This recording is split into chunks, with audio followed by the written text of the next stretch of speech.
एक पिता के लिए उसकी संतान उसका गर्व है, उसका अहंकार है, और संतान के लिए उसके पिता उसका आदर्श, उसकी प्रेरणा। बिना कहे पिता संतान की हर इच्छा समझ जाता है और उसे पूरी करने की चेष्टा करता है। दूसरी ओर संतान सदैव प्रयास करता है कि अपने माता पिता को गर्वित करता रहे, किंतु ये बंधन एक स्थान पे आके टूट जाता है। तब जब संतान स्वयं की इच्छा से अपना जीवन साथी चुनना चाहे। क्यों?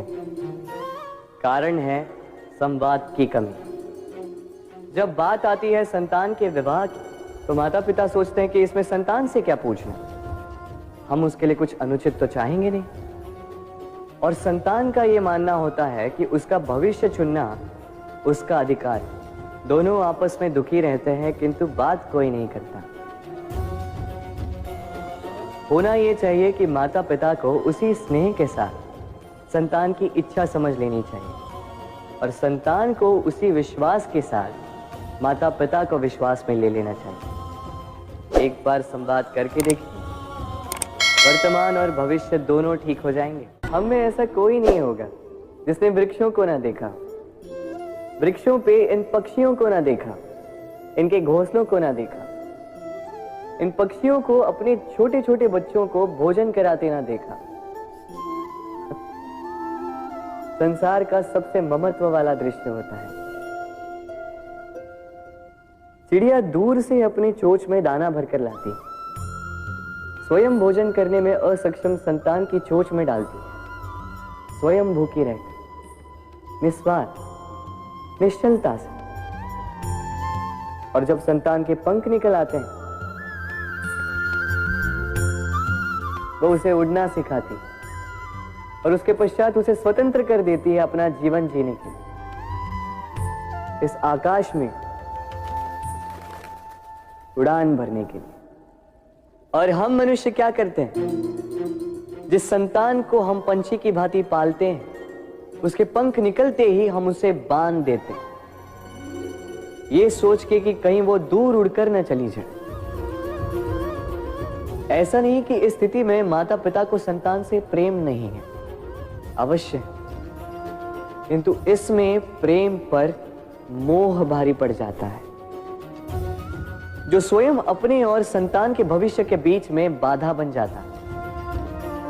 हम ये भूल जाते हैं कि हम केवल जन्मदाता हैं, भाग्य विधाता नहीं। तो जब प्रेम में मोह आ जाए तो वो प्रेम नहीं, स्वार्थ बन जाता है।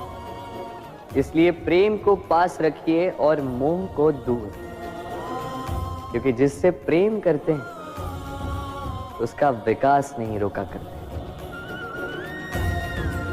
राधे राधे एक शब्द है जो हमें कभी कभी या कहो कई बार सुनाई देता है, स्वार्थ।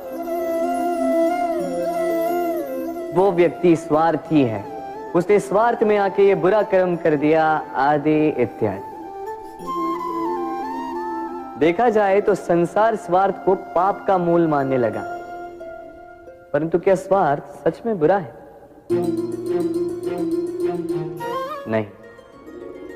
स्वार्थ ये शब्द बना है स्व से, अर्थात स्वयं से, यानी कि जिस कार्य में केवल स्वयं का अर्थ हो, केवल स्वयं का लाभ चाप हो, वो स्वार्थ। अब प्रश्न ये उठता है कि आपका स्व क्या है? यदि आपके स्व में केवल आप हैं तो आप अवश्य स्वार्थी हैं। यदि आपके स्व में परिवार सम्मिलित है तो आप परिवार्थी हैं।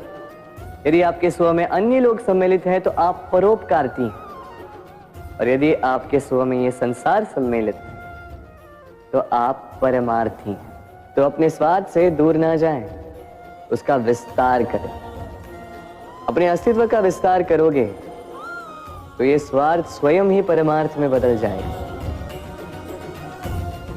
राधे राधे। भूल और मनुष्य, इन दोनों का संबंध कुछ वैसा है जैसा पंख और चिड़िया का, जैसा धारा और नदिया का। यदि भूल मनुष्य के स्वभाव का इतना महत्वपूर्ण अंग है तो आप सोचिए, इस पर लज्जा क्यों?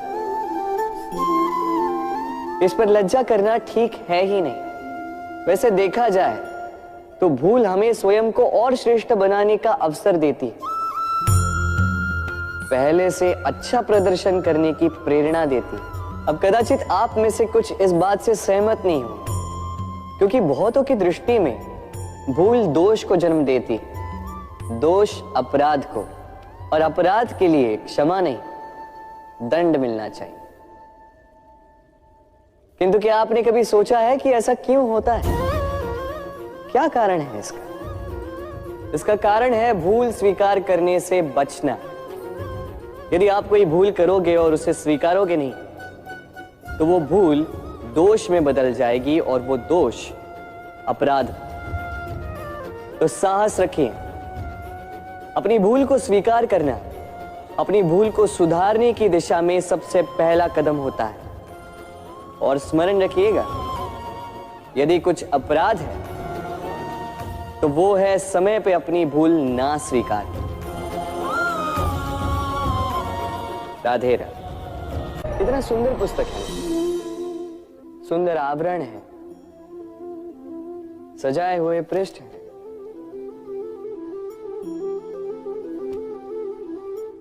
किंतु क्या ये सत्य में अद्भुत पुस्तक कहलाने की पात्र है? क्या इसमें जो लिखा है वो सत्य है, प्रेरणादायी है, हमारे लिए मूल्यवान है? कैसे निश्चय लिया जाए इस बात का? अब आप सोचेंगे कि सीधी सी बात है, आवरण को देख के पुस्तक की गुणवत्ता कैसे जानी जा सकती? इसके लिए तो आपको उसे पढ़ना होगा, उसे समझना होगा, समय देना होगा, है ना? बिल्कुल उचित सोच रहे हैं आप।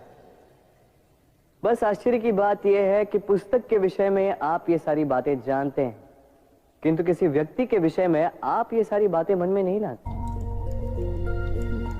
व्यक्ति का मूल्यांकन भी उसके वस्त्रों से, उसके शारीरिक रूप से या उसकी सुंदरता से नहीं किया जा सकता। उसके लिए आपको उस व्यक्ति को पढ़ना होगा, उसे समझना होगा, उसे समय देना होगा। पर हम क्या करते हैं?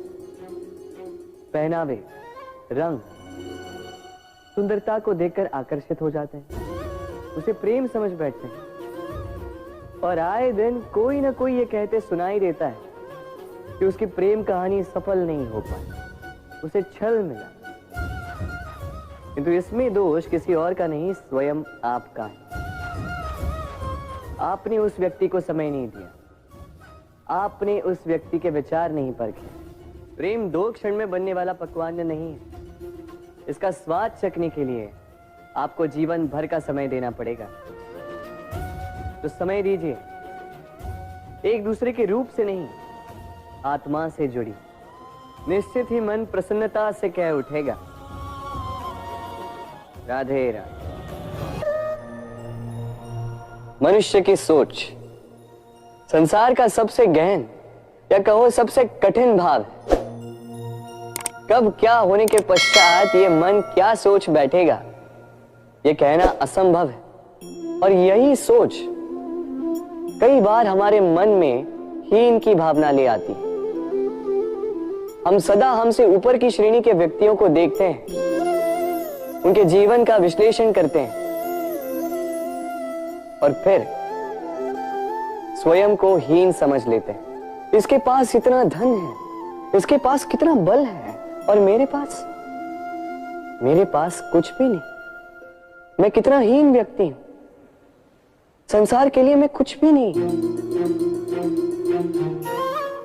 होता है ना ऐसा? किंतु ऐसा नहीं है, आपके पास भी बहुत कुछ है। पलट के देखिए, किसी भूखे व्यक्ति को केवल एक रोटी मिल जाए तो भले ही दूसरों के लिए वो अन्न का दाना होगा, किंतु उसके लिए वो भोज से कम नहीं। इसलिए जब भी मन में हीन भावना जागे, अपनों की ओर देखिए, उनकी ओर पलटिए। आपको विश्वास हो जाएगा कि भले ही आप ये मानते हो कि इस संसार के लिए आप कुछ नहीं है, कुछ लोगों के लिए आप संपूर्ण संसार है। तो जो आपका संसार है उसमें प्रसन्न रहना सीखिए। राधे राधे।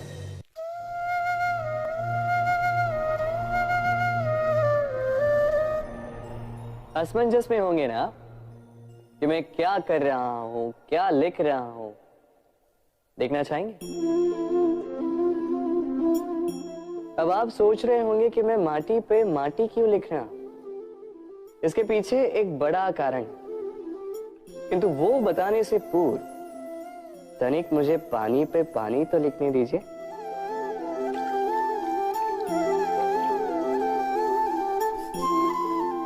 क्या हुआ? जो मैंने लिखा वो दिखाई क्यों नहीं दे रहा? तो ये रहा आपके पहले प्रश्न का उत्तर। माटी पर माटी लिखना कितना सरल है, उतना ही कठिन है पानी पर पानी लिखना।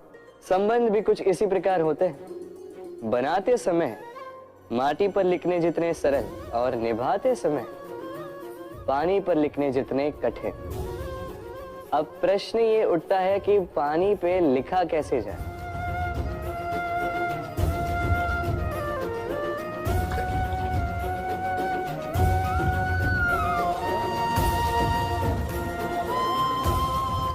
इस प्रकार ये पाषाण जल की सतह से होते हुए जल में समा गए। ठीक इसी प्रकार हमें संबंधों को भी निभाना है। इस पाषाण की भांति निष्ठा से गहराई में जाओ, संबंध कभी नहीं बिखरेंगे। राधे राधे।